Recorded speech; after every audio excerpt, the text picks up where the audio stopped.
সময় নষ্টের কোনো সুযোগ ইসলামে নাই। আল্লাহ সুবহানাহু ওয়া তাআলা এই পৃথিবীকে নেতা হওয়ার জন্য দুইটা ফাংশনের উপর দাঁড় করিয়ে রেখেছে।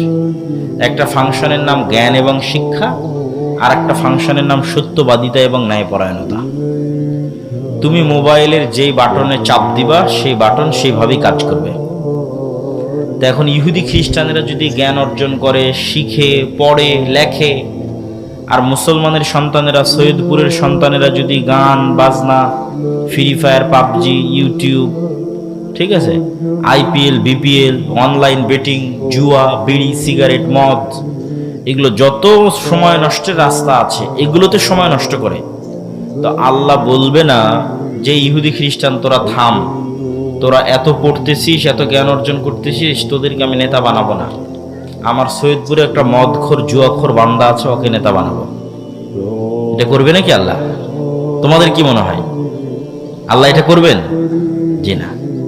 যে জ্ঞান অর্জন করবে ওই নেতা হবে, এভাবে পৃথিবী দাঁড়িয়ে আছে। আর যে এই যে জুয়া, মদ, নেশায় সময় দিবে, গোলাম হবে বাই ডিফল্ট, অটোমেটিক গোলাম। 14 গোষ্ঠী প্রজন্মের পর প্রজন্ম গোলাম। যেন নেতা হতে হলে জ্ঞান ছাড়া রাস্তা নাই। নেতা হতে হলে প্রোডাক্টিভ, সময়কে কাজে লাগিয়ে পরিশ্রম করে টাকা উপার্জন করা ছাড়া রাস্তা নাই। নেতা হতে হলে সত্যবাদী, ন্যায়পরায়ণ। ঠিক আছে, তোমার জ্ঞান আছে বুঝলাম, তোমার টাকা আছে বুঝলাম, কিন্তু তুমি সেই জ্ঞানকে বিক্রি করে দিচ্ছ। বিদেশ থেকে ডক্টরেট ডিগ্রি পাশ করে এসে যেই কোম্পানি হাদিয়া দিয়েছে গাড়ি, BMW, ওই কোম্পানির ওষুধ লেখে আজীবন।